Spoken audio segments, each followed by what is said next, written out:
Et nous disons Amen. Acclamons Jésus. Merci Seigneur. Veuillez vous rasseoir. Alléluia. Le Seigneur est bon. Amen. Il est tellement bon que nous avons intérêt à être dans la joie. Parce que tout ce qu'il décide pour nous, c'est pour notre bien. Amen. Le Seigneur est merveilleux. Aujourd'hui, je vais parler d'un thème très intéressant, très béni. Comme toujours. Le Seigneur nous bénit par des thèmes, par une parole pure, merveilleuse, par des paroles qui nous changent. Aujourd'hui, le Seigneur va nous changer encore. Le thème de ce matin, c'est les secrets de l'excellence à tous égards. C'est un thème qui est familier. Le Seigneur a mis dans notre cœur de reparler de ces choses. Parce que l'Église de Dieu, des fois, manque beaucoup de bénédictions parce qu'ils ne savent pas les secrets de l'excellence. Ils ne savent pas les secrets de l'avancement dans la vie chrétienne. Ils ne savent pas les secrets. Voilà, aujourd'hui, le Seigneur veut nous parler de certains secrets. Les secrets de l'excellence à tous égards. Nous allons lire les livres de 3 Jean, chapitre 3, verset 1. Là où nous allons tirer tout ce que nous allons parler aujourd'hui. 3 Jean, chapitre 1, verset 1 à 3. La Bible dit, l'ancien Agaius, les bien-aimés que j'aime dans la vérité. Dans le verset 2, il est dit, bien-aimé, je souhaite que tu prospères à tous égards et sois en bonne santé, comme prospère l'état de ton âme. J'ai été fort réjoui lorsque les frères sont arrivés et ont rendu témoignage de la vérité qui est en toi, de la manière dont tu marches dans la vérité. Dans le verset 4, il est dit, je n'ai pas de plus grande joie que d'apprendre que mes enfants marchent dans la vérité. Bien-aimé, tu agis fidèlement dans ce que tu fais pour les frères et même pour les frères étrangers. Alléluia. Le Seigneur nous parle d'un très bon message comme je viens de dire. Ici, c'est l'apôtre Jean qui envoie le message à Gaius. Il dit, j'étais fort réjoui lorsqu'on m'a appris que tu marches dans la vérité. Mais avant de dire ça, Jean a commencé à souhaiter de bonnes choses pour Gaius. Comme vous le savez bien, frères et sœurs, les souhaits est un monnaie courant dans notre communauté. Les souhaits est un monnaie courant dans ce 21e siècle. Oui, ça a commencé depuis longtemps. Les gens aiment qu'on leur souhaite de bonnes choses. Les gens aiment qu'on leur souhaite bonne guérison. Les gens aiment qu'on leur souhaite bonne réussite. Les souhaits, quand tu les places, tu les donnes à une personne. Quand tu les diriges vers une personne, ça réjouit le cœur. Dans la Bible, il y a aussi quelqu'un qui a dirigé ses souhaits vers son fils spirituel. Il s'appelle Jean. Jean était l'apôtre bien-aimé de Jésus. Il était le disciple que Jésus aimait beaucoup. Alors lui, à son tour, il avait son enfant qui s'appelle Gaius. Alors il a envoyé un message à Gaius. Il dit à Gaius, je souhaite que tu prospères à tous égards et que tu sois en bonne santé comme prospère l'état de ton âme. Alléluia. N'oubliez pas les thèmes de ce matin. L'excellence à tous égards. C'est ce que Jean est en train de parler à son fils Gaius. Il dit, je veux que tu sois excellent à tous égards. Je veux que tu prospères à tous égards. Tout le monde aime la prospérité. Personne ne me dira, non, je n'aime pas la prospérité. Pourquoi? Parce que la prospérité, d'ailleurs, ça vient de Dieu. Notre Dieu, il n'est pas le Dieu de la pauvreté. À tous égards, bien sûr, Parce que quand je parle de la prospérité ici, les gens ne voient directement que le matériel. Non, j'ai dit la prospérité à tous égards, la prospérité spirituelle et la prospérité matérielle, physique, financière. Dieu est pour cela. Alléluia. Alors, Jean a envoyé le message à son fils Gaius. Il dit, je veux que tu prospères à tous égards. Je veux que tu prospères à tous égards. C'est ce que nous pouvons souhaiter tous. Quand quelqu'un te dit, sois en bonne santé, ton cœur va se réjouir. Ah, on me souhaite d'être en bonne santé. Mais Gaius, Jean n'a pas dit ça par hasard. Il a dit à Gaius cela en connaissance de cause. Jean a dit à Gaius, il dit, je veux que tu prospères à tous égards, comme prospère l'état de ton âme. Alléluia. Donc c'est-à-dire, pour que tu puisses prospérer devant le Seigneur, pour que tu puisses prospérer spirituellement, Dieu voit d'abord l'état de notre âme. Est-ce que quelqu'un comprend? Dieu voit d'abord notre état. Il veut que nous puissions prospérer par rapport à l'état de notre cœur. Il y a beaucoup de gens qui aiment la prospérité extérieure, mais ils n'aiment pas la prospérité intérieure qui est spirituelle. Ils n'aiment pas prospérer avec les seigneurs, mais ils veulent seulement prospérer avec leur matériel. Non, non, non. Ça ne marche pas avec Dieu comme ça. Ici, Jean souhaite la prospérité à son fils Gaius à tous égards. Ce n'est pas seulement dans un domaine. Parce que beaucoup de gens actuellement, ils aiment les souhaits de prospérité beaucoup plus à ce qui touche le matériel. Tu vas acheter une voiture. Amen. Tu vas aller en Europe. Amen. Tu feras de grandes choses. Amen. Mais quand on dit, mais ton esprit, ton âme doit prospérer, ta relation avec le Seigneur, je souhaite que ta relation prospère avec le Seigneur. Beaucoup de gens ont des réserves. Alléluia. L'excellence, comme nous venons de voir notre thème, le secret de l'excellence à tous égards.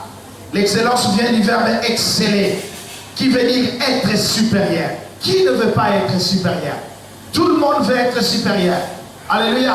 C'est pour cela que vous allez voir même dans l'église de Dieu, vous allez voir même dans les assemblées du Seigneur, vous allez voir les gens qui aiment être supérieurs, pas parce que Dieu veut qu'ils soient supérieurs, mais ils veulent être supérieurs par orgueil. Non, ce n'est pas cette supériorité que le Seigneur nous demande. Ce n'est pas cette supériorité d'écraser les autres. Exceller veut dire être supérieur en son genre. C'est-à-dire tel que tu es là, dans ta façon de faire des choses, dans ta façon de marcher avec le Seigneur, dans ta façon de servir le Seigneur veut que tu sois supérieur. Alléluia. Pas supérieur par rapport aux autres, mais par rapport à lui. Parce que par rapport aux hommes, Dieu a jugé Jean-Baptiste était supérieur. Mais les hommes ont jugé Jean-Baptiste était inférieur. Alléluia. Alors, Dieu veut que nous soyons supérieurs, spirituellement d'abord. Excellence vient du verbe exceller, comme je l'ai dit, qui veut dire être supérieur. Excellence veut dire atteindre la perfection. Alléluia. Ce qui excelle, c'est ce qui atteint la perfection. Frères et sœurs, dès l'instant où nous acceptons Jésus comme notre Seigneur et Sauveur, dès l'instant où nous prenons la décision de marcher avec Jésus, nous nous engageons dans la marche vers la perfection. Alléluia. Nous devons travailler pour la perfection. Nous devons vivre dans la perfection. C'est ce qu'il est dit dans le livre de Matthieu chapitre 5 verset 48. La Bible dit, soyez parfaits parce que moi je suis parfait. Alléluia. Nous devons être parfaits comme le Seigneur. C'est-à-dire celui qui est parfait, c'est celui qui est excellent. Beaucoup de chrétiens ne font pas attention à ce qui est la perfection. Ils vivent dans le mélange. Oh mon Dieu, que le Seigneur nous aide. Jésus revient bientôt. C'est un ordre pour nous de vivre dans la perfection. L'Église de Dieu est appelée à vivre dans la perfection. L'Église de Dieu n'est pas appelée à vivre dans le mélange. Les enfants de Dieu sont appelés à exceller, à marcher continuellement dans la perfection. Une église qui recherche la perfection, qui marche vers la perfection, qui excelle dans sa façon de vivre avec le Seigneur. Un chrétien qui grandit, qui monte dans sa relation avec le Seigneur. C'est un chrétien qui réjouit le cœur du Seigneur. Alléluia. Vous allez voir, lorsque Jean a souhaité la prospérité à Gaius, c'était par rapport à la nouvelle que Jean avait eue de Gaius. Dans le verset 4, il a dit, j'ai été fort réjoui lorsqu'on m'a appris que tu marchais dans la vérité. Ah, il y avait quelque chose que Gaius avait fait qui avait réjoui le cœur de Jean pour lui souhaiter la prospérité et la bonne santé. Maintenant, je vais nous demander, frères et sœurs, qu'est-ce que nous faisons pour le Seigneur? Qui peut pousser le Seigneur à se réjouir à notre sujet? Qu'est-ce que nous faisons pour le Seigneur? Qui peut pousser le Seigneur à dire de bonnes choses sur nous? Comme il a dit à Abraham, il dit oui, je vois maintenant que tu crains le Seigneur. Est-ce que Dieu peut dire de cela de toi? Alléluia. Nous sommes appelés à exceller dans la perfection. C'est un grand malheur de voir un chrétien qui vient dimanche après dimanche, mais sa vie ne change pas.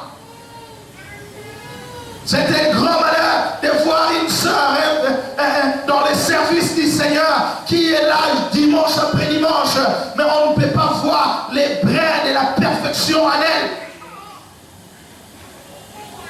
Elle n'est pas différente de celle qui vit dans le monde et de celle qui vit dans l'église du Seigneur. Frères et sœurs, le Seigneur nous appelle à vivre dans la perfection, à exceller dans la perfection. Le souci du Seigneur est que nous puissions monter de plus en plus, tant spirituel que physique, tant spirituel que financier. Ah, quelqu'un me retient bien. Le souci de Dieu est que nous puissions exceller spirituellement, physiquement, financièrement, sur tous les plans, mais d'abord spirituellement. Est-ce que quelqu'un comprend? Oui, mais frères et sœurs, la Bible c'est d'abord spirituel. Tous les messages de la Bible, quand la Bible te parle de la prospérité, quand la Bible te parle de l'élévation, quand la Bible te parle du succès, c'est d'abord spirituel. Lorsque nous inversons les valeurs, nous voulons d'abord la prospérité matérielle, nous allons regretter plus tard. Et nous allons courir juste pour gagner les vents. Alléluia. Jean dit, j'étais fort réjoui lorsqu'on m'a dit que mon fils marche dans la vérité. C'est le souci du Seigneur. C'est le souci de Dieu. Voilà pourquoi je demande, mon frère, ma soeur, qu'est-ce que toi tu fais? Qu'est-ce que toi tu fais pour faire réjouir le cœur du Seigneur? Qu'est-ce que tu fais pour que le Seigneur dise, oh, celui-là c'est mon fils? Qu'est-ce que tu fais? Alléluia. Alors comme je parlais, les secrets, c'est quoi? Tu veux exceller, tu veux être supérieur, tu veux grandir, tu veux que les gens parlent de toi. Oui, nous ne travaillons pas pour que les gens parlent de nous, mais lorsque tu marches en communion avec le Seigneur, on parlera de toi. On dira, il y a un homme de Dieu dans ces lieux. Alléluia. On dira, il y a une femme de Dieu dans ces lieux. On dira, il y a un serviteur de Dieu. Il y a un frère ici. Alléluia. Alors le secret c'est quoi?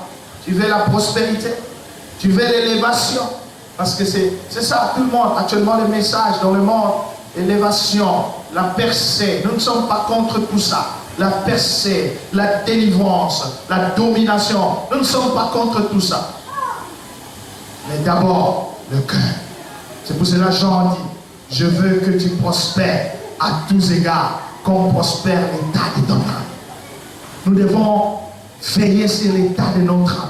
Nous devons veiller sur notre communion avec le Seigneur. Frères, sœurs, tiens bon, Jésus revient bientôt. Oui, nous pouvons parler de ce message dimanche après dimanche. Ne cédez pas, ne vivez pas dans les péchés. Attendez les promesses de Dieu. Si tu attends, tu trouves que les promesses de Dieu tardent encore. Attends-la, ça s'accomplira. Et ça s'accomplira certainement. Alléluia. Frères et sœurs, les secrets c'est quoi? Nous allons lire dans le livre de Jean. Jean chapitre 3, Jean chapitre 1, verset 3. Nous allons voir ce que la Bible nous dit. Dans le verset 3, il est dit, j'ai été fort réjoui lorsque des frères sont arrivés et ont rendu témoignage de la vérité qui est en toi. J'aime ces paroles. Alléluia. Alléluia. Jean parle de Gaius. Est-ce que ici dans l'église, les pasteurs peuvent parler de toi? Parce que Jean était un homme comme moi. Alléluia. Est-ce que les pasteurs peuvent parler de toi? Dans les quartiers là où tu es. Est-ce qu'on peut amener les meilleurs témoignages auprès du pasteur? On peut amener les meilleurs témoignages à l'église en disant waouh, ça c'est votre frère réellement. Parce que la manière dont il vit dans les quartiers, ça c'est votre soeur réellement. La manière dont elle vit dans les quartiers, ça c'est votre ancien, votre serviteur. La manière dont il vit avec sa femme, avec son mari. Vraiment, nous nous réjouissons de cela. Est-ce qu'on peut parler de ça de vous? Alléluia. Est-ce qu'on peut parler de votre dignité? On peut parler de votre crainte du Seigneur dans les quartiers là où vous êtes? Comme on a parlé de Gaius. Est-ce que quelqu'un m'entend? Est-ce qu'on peut parler de toi comme ça? Ou bien on va dire, oh non, mais il est comme tous les autres. Hein? À qui? Lui là, est-ce que c'est un frère réellement? Est-ce que lui, celle-là vraiment, c'est une soeur? On va parler comme ça. Mais si on parle comme ça, comment tu peux espérer la prospérité de la part de Dieu? Non, non, non. N'espère pas la prospérité qui vient de Dieu. Fabrique ta prospérité à toi. Et lorsque tu fabriques ta prospérité à toi, c'est pour un temps. Mais la prospérité que Dieu nous donne, c'est pour l'éternité. Alléluia. C'est pour l'éternité. Tu veux que Dieu te bénisse? Ah, est-ce qu'on peut témoigner de toi? Est-ce que les frères ont les témoignages dans les quartiers? Est-ce que les sœurs ont les témoignages dans les quartiers? On peut insulter comme tout le monde.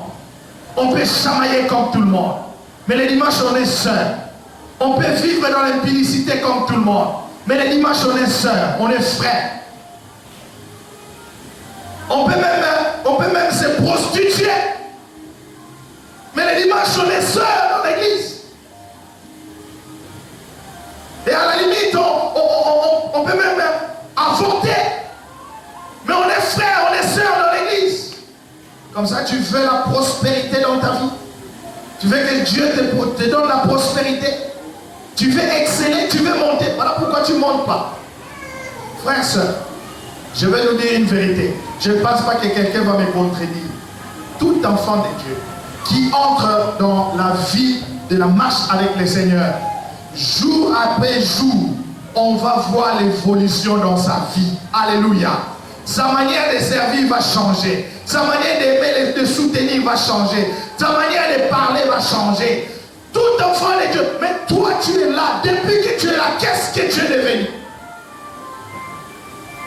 On ne sait pas voir les brins de la maturité spirituelle en toi. On ne sait pas voir l'engagement pour les services du Seigneur en toi. On ne sait pas voir. On se dit, mais qu'est-ce qui ne va pas? On ne voit pas l'engagement. On ne voit pas les dévouements parmi les ouvriers dans l'église. On ne voit pas les ailes. On ne le voit pas. Et si on ne voit pas ça, on voit autre chose. On voit l'orgueil. On voit la colère. On voit toutes sortes de recherches de la gloire inutile, de vaine gloire inutile. Frères et sœurs, comme ça Dieu ne parlera pas de bien de toi. Comme ça Dieu ne te bénira pas. Vous savez, bénédiction vient du mot bénédicte, qui veut dire du bien. C'est-à-dire, quand Dieu a dit à Abraham, je te bénirai, en d'autres termes, je dirai du bien pour toi. Alléluia. Je dirai du bien pour toi. Mais mon frère, avant que Dieu dise qu'il te bénira, avant que Dieu prenne la résolution de te bénir, toi qui es dans le Seigneur, il te demande d'abord de rechercher et de rechercher encore dans votre âme Qu'est-ce qui n'honore pas le Seigneur? Il veut d'abord que tu fasses des choses qui vont bénir son nom. Tu fasses des choses, les païens vont témoigner en disant non, celui-là c'est un frère. Si les païens témoignent pour toi, Dieu témoignera pour toi. Alléluia. Si le monde parle du bien sur toi, Dieu parlera du bien sur toi. Mais le monde ne parle pas du bien sur toi. Comment tu veux que le Seigneur parle du bien sur toi? Alléluia. Nous allons voir dans la Bible, il y a une dame qui s'appelle Tabitha. Elle était une servante du Seigneur.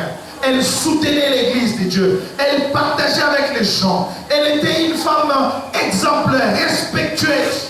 Et les jours de sa mort, les païens ont parlé de Tabitha auprès de Pierre.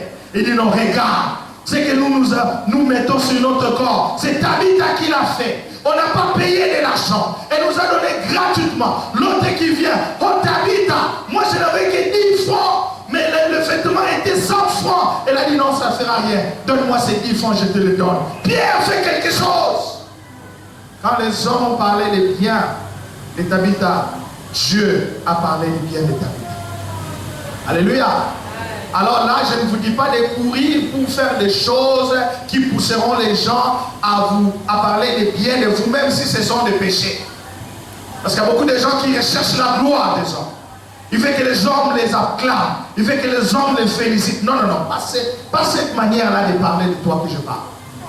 Vis dans la crainte de Dieu. Sois exemplaire dans la famille. Tu vis avec ta mère. Respecte ta mère, toi, la jeune fille. Actuellement, les jeunes filles ne respectent pas leur maman. Elle sort le matin, elle revient le soir. Quand maman veut parler, elle dit, hey, mais laisse-moi tranquille. Je veux vivre ma vie. Il y a des garçons qui n'obéissent pas à leurs parents, qui sont têtus. Comment Dieu parlera le bien de toi? Alléluia. Aujourd'hui, tu entends le message. N'endurcis pas ton cœur. Regarde ton cœur. Comment tu vis devant le Seigneur? Pour que Dieu puisse dire du bien à ton égard. Comment tu vis? Tu insultes les gens. Tu calomnies les gens. Tu parles toujours le mal des gens. Jamais tu as parlé le mal des bien des gens. Toujours le mal. Même quand tu viens à l'église, tu veux parler le mal des gens. Et tu sautes même tout le monde à l'église. Tu commences à parler le mal de ton pasteur. Tu commences à parler mal.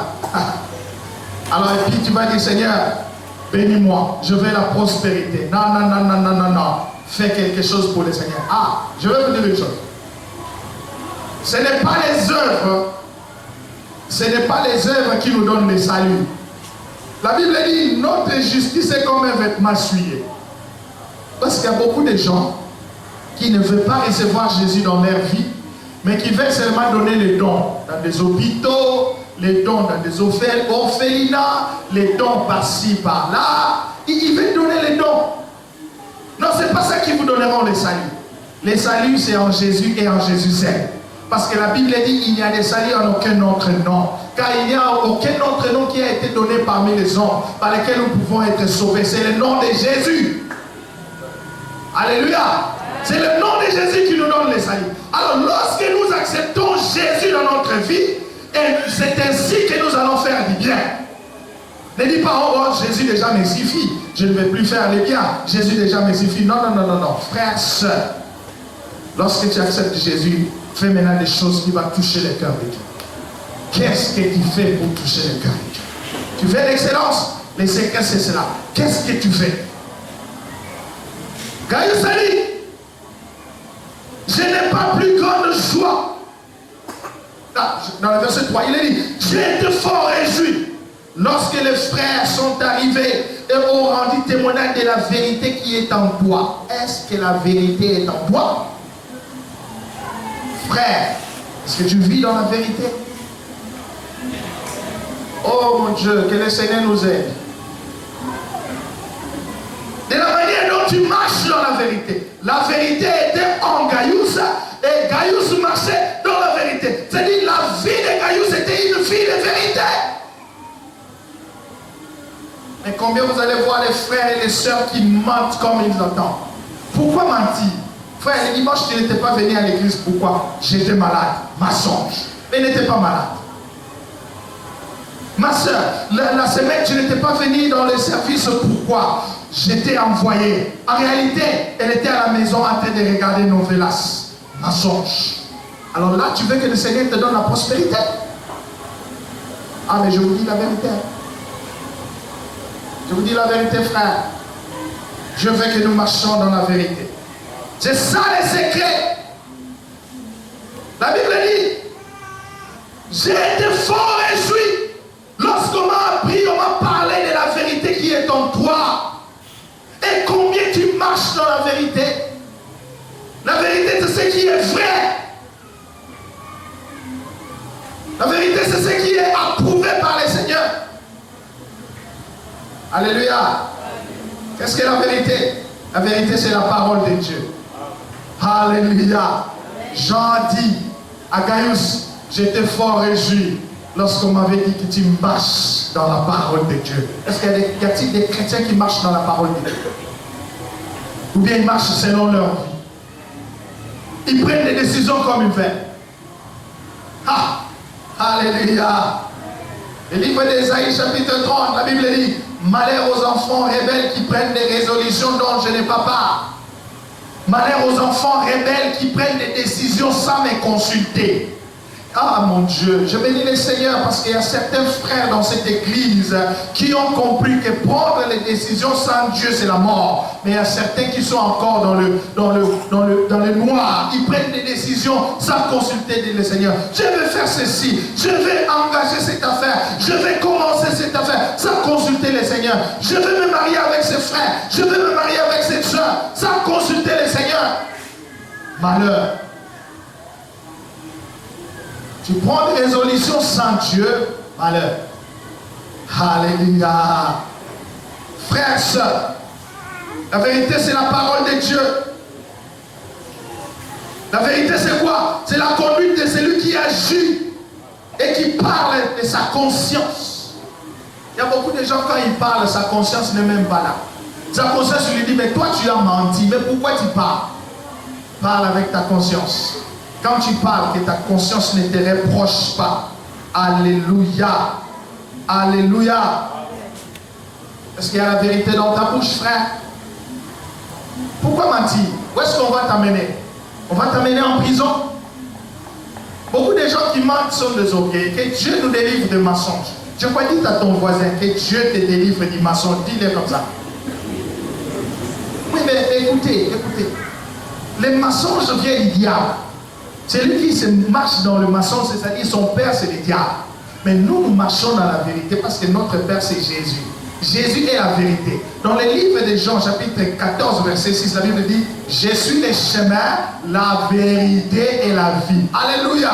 Bon, je vais moi-même changer ça. Je vais changer. Je suis le chemin, la vie et la vérité.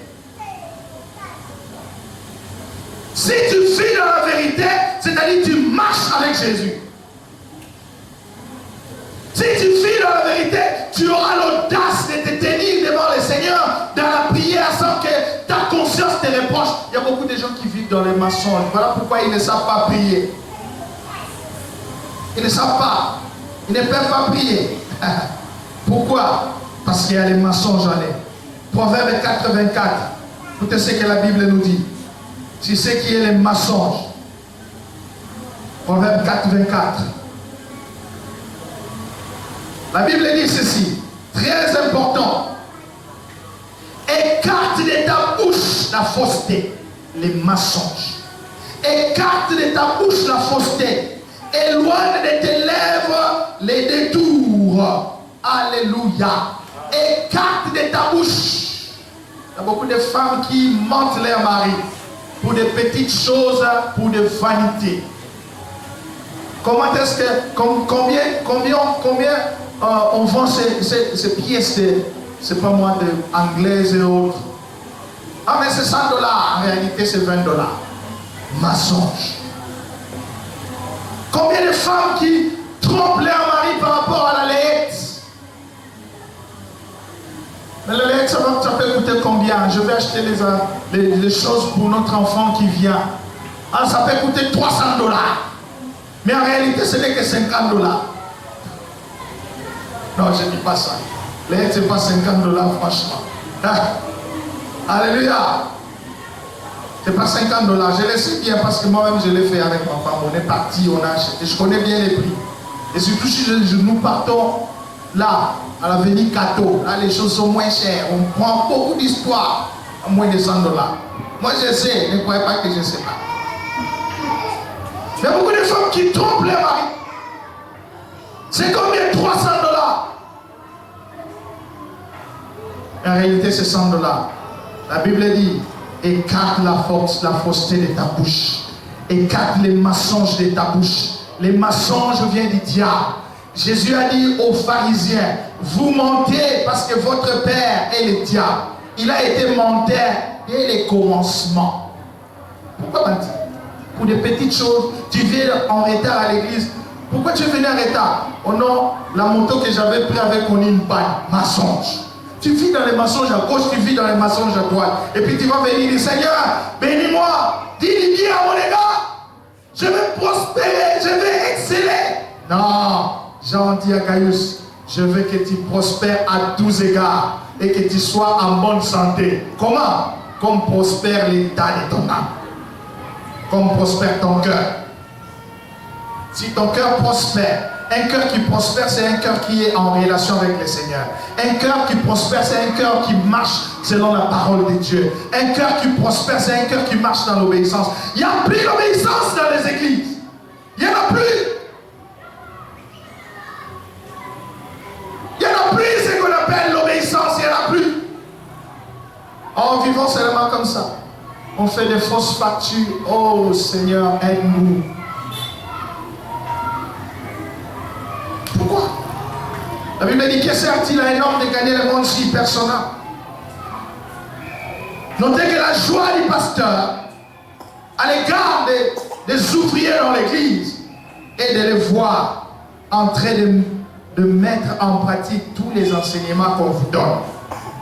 Est-ce que quelqu'un a compris? C'est ça la joie du pasteur. Vous voulez que le pasteur se réjouisse de toi? Pourquoi? Qu'est-ce que tu fais? Est-ce que tu marches dans la crainte de Dieu? Aujourd'hui, on t'entend. Oh non, c'est votre sœur là. Elle avait un copain sur l'avenue Moulé. Mais elle vient de rompre avec ses copains là. Elle a changé maintenant à côté des cimetières, Nouvelle Cité. Hein? Là.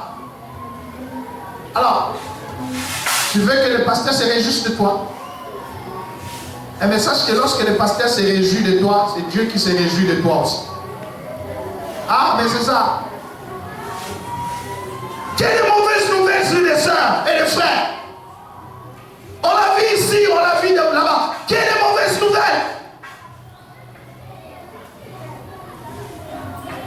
Alléluia. Tu veux faire la joie du Seigneur? Marche selon la parole de Dieu. Oui, ça peut être difficile. Oui, c'est difficile, mais tiens bon, le Seigneur te soutiendra. Il y a un homme dans la Bible qui s'appelle Abraham. Dieu a demandé à Abraham, il dit, Abraham, prends ton fils Isaac, ton seul fils que tu aimes, va l'offrir sur la montagne que je te montrerai. Va l'offrir en sacrifice à mon égard. Abraham a dit, je tremble. Ce que Dieu me demande me dépasse. Mais parce que Dieu a dit, je le ferai. Est-ce que nous avons des frères et des sœurs qui vivent selon la vérité de Dieu comme ça? Qui prennent la décision en disant, oui, parce que Dieu a dit, je vais rester fidèle au Seigneur. Parce que Dieu a dit, je vais marcher dans la crainte. Il y a des frères comme ça, il y a des sœurs comme ça. Ou bien il y a des sœurs, comme j'ai dit le dimanche passé, ils sont habitués à la parole de Dieu. Il y a beaucoup de gens qui sont habitués à la parole de l'église d'abord. Moi, ça m'étonne, laisse-moi tranquille. Il y a des gens qui m'appellent, hey, écoutez, on a suivi votre pasteur là, les blancs. Ah, mais il sait prêcher celui-là. Mais qu'est-ce que tu fais avec ce que tu entends? Mais qu'est-ce que tu fais? Dans notre église, nous avons vraiment la parole pure. Qu'est-ce que tu fais avec cette parole? Frère, cette parole, c'est le bonheur pour toi lorsque tu mets ça en pratique. Cette parole que tu écoutes dans cette église, dimanche après dimanche, c'est un grand malheur lorsque tu la négliges. À moins que tu n'écoutes pas. On a besoin de frères et de sœurs juste devant le Seigneur. Combien nous avons des frères qui font leurs propres activités? Ils sont menuisiers, ils sont j'allais dire, ils sont tout ce qu'ils sont là dans la cité. Mais les mensonges dans les bouches. Et puis ils viennent à l'église au Seigneur. Non, non, non, Jésus revient. La Bible dit, ceux qui ont l'espérance du retour de Jésus se purifient de toute iniquité. Alléluia. Vérifie ton cœur. Qu'est-ce qui n'honore pas le Seigneur? Alléluia. Qu'est-ce qui n'honore pas le Seigneur?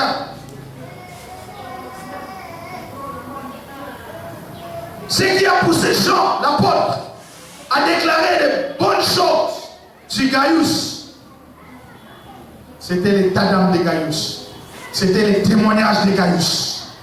Gaius vivait dans la crainte. Gaius marchait selon la parole du Seigneur. Il dit, j'étais fort et juste, soyez bénis. Il y a beaucoup de gens qui veulent que les pasteurs parlent d'eux, des bénédictions, que ces bénédictions tombent sur les péchés qui sont amenés. Un jour, ma cousine est venue me trouver. Je respecte ma cousine parce qu'elle avait considéré l'homme de Dieu. Et ma cousine vit mal. Elle venait dire, oh pasteur, je suis content de te voir. Parle quelque chose sur moi, parle quelque chose sur moi. Je dis, mais écoutez, attends. Non, avant qu'on puisse continuer à parler, parle d'abord quelque chose sur moi. Mais j'avais du mal. Dieu ne m'avait pas dit de déclarer quelque chose sur elle. Donc je devais fabriquer. Mais je ne savais pas pourquoi qu'est-ce que je dois parler sur lui. Et toi, je savais qu'elle vivait mal. Je vais parler quoi? Alléluia. Frères et sœurs, notez aussi que la prophétie se manifeste dans toute sa force lorsque la prophétie trouve la vérité dans le cœur du concerné. Est-ce que quelqu'un a compris? Lorsque tu reçois la prospérité, la prophétie, et que la prophétie trouve la vérité en toi, la marche dans la vérité en toi, la prophétie va se manifester avec toute sa force. Est-ce qu'on peut acclamer le Seigneur? Oui. C'est ça, frère. C'est pour cela, veillons, frère. Vivons dans la vérité. Lorsque la vérité est à nous, c'est ainsi que nous allons voir la main du Seigneur. Tu veux être excellent? Tu veux être élevé? Qui ne veut pas l'excellence? Qui ne veut pas du succès ici? Qui? Entre nous, qui? Tout le monde le veut, mais ils oublient. Tout le monde oublie les secrets. Les secrets, c'est la marche dans la vérité. La marche en Christ. Alléluia. Marche dans la vérité. Tu veux être supérieur? Écoutez la promesse de Dieu dans la Bible, dans Deutéronome 28, verset 1. Mais les frères ici qui le savent bien. Qu'est-ce que la Bible dit? Si tu obéis à la voix de l'Éternel ton Dieu, si tu marches selon les commandements que je t'ai prescrits aujourd'hui, l'Éternel ton Dieu te donnera la supériorité sur toutes les nations. Tu fais la supériorité, marche dans l'obéissance à la parole de Dieu. Reste dans la vérité. Je t'en prie, frère, il ne faut pas t'habituer à la parole du Seigneur. Oh, chez nous, on parle comme ça. Chez nous, c'est comme ça. Dimanche après dimanche, les pasteurs parlent comme ça. Ne t'habitue pas. Sinon, cette parole sera une condamnation pour toi. Jésus s'appelle la vérité. Lorsque nous marchons dans la vérité, c'est-à-dire nous marchons avec Jésus. Est-ce que quelqu'un a compris? Il y a beaucoup de gens qui disent, Seigneur, marche avec moi. Seigneur, soutiens-moi. J'ai béni le Seigneur. Hier, nous étions en prière ici avec les frères. Nous avons écouté la parole prophétique qui disait, je suis avec vous et je marche avec vous. Alléluia! Tous les jours de notre vie, nous avons besoin de marcher avec Jésus. Pour que Jésus soit à tes côtés, tu as besoin de vivre dans la vérité. Que la vérité soit en toi. La vérité qui est la parole de Dieu. La vérité qui est l'obéissance à la parole de Dieu. La vérité qui est la mise en pratique de la parole de Dieu. Ainsi, Jésus sera avec nous. Et il sera toujours avec nous. Et c'est ce qu'il a dit. Je suis toujours avec vous. Je suis toujours avec vous. Jusqu'à la fin du monde. Il sera avec nous si seulement nous marchons dans la vérité. Et si nous ne marchons pas dans la vérité, on peut bien confesser, Jésus est là, Jésus est ici, le Seigneur est là, il nous bénira, mais rien ne se fait. Alléluia. Tu veux les secrets de l'élévation? marche dans la vérité. La vérité c'est quoi? C'est l'obéissance à la parole de Dieu. La vérité c'est quoi? C'est la mise en pratique de tout ce que vous écoutez venant de la Bible du Seigneur. Alléluia. C'est ça la vérité. Ainsi tu verras la gloire de Dieu. Tu seras prospère. Les gens vont parler de toi. Les gens vont témoigner de toi. Ils diront celui-là est béni. Pourquoi les hommes n'ont pas la foi?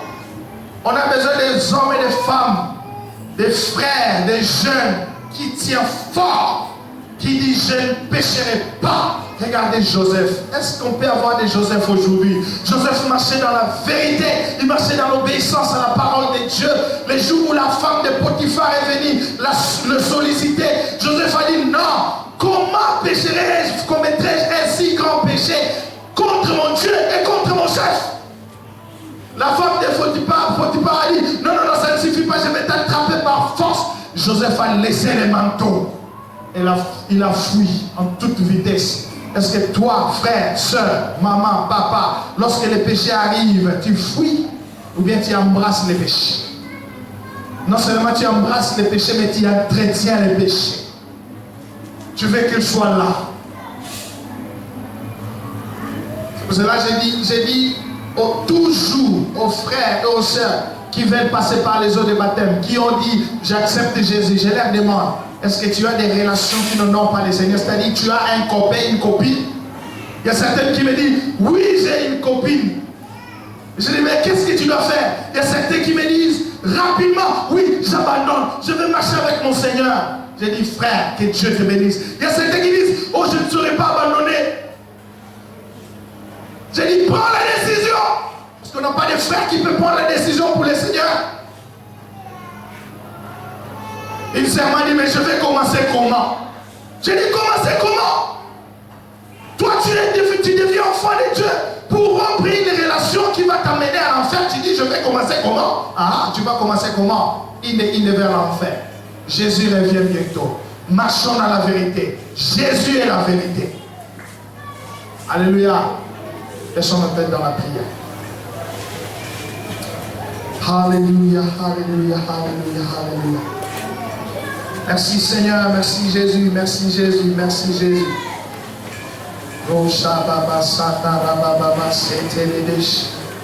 Merci Seigneur parce que tu es digne, tu es notre roi. Voilà mon frère, commencez à regarder ton cœur. Commencez à réfléchir. Commencez à fetch, comme on dit en anglais, à sonner ton cœur. Qu'est-ce qui n'honore pas le Seigneur dans ta vie? Prends la décision aujourd'hui. N'attendez pas demain. N'attendez pas demain. Tu as traité une relation qui n'honore pas le Seigneur. Prends la décision aujourd'hui avant de sortir de cette église. Tu fais des commerces qui n'honorent pas le Seigneur. Prends la décision d'abandonner aujourd'hui. Ainsi Dieu t'amènera de gloire en gloire. Commencez à prier maintenant. Brise ton cœur, brise ton cœur.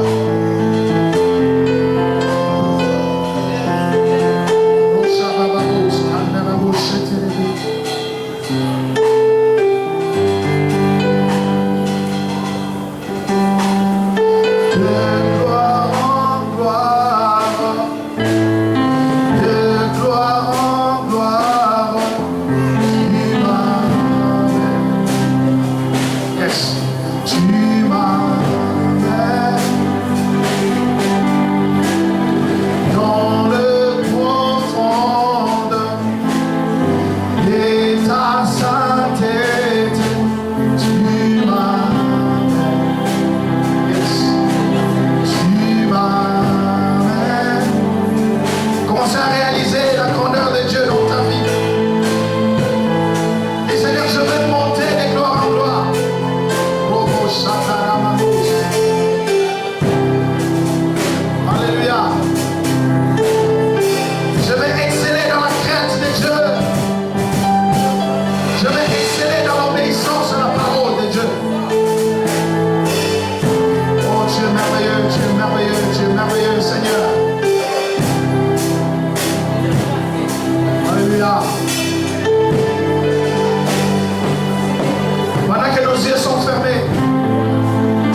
va te restaurer.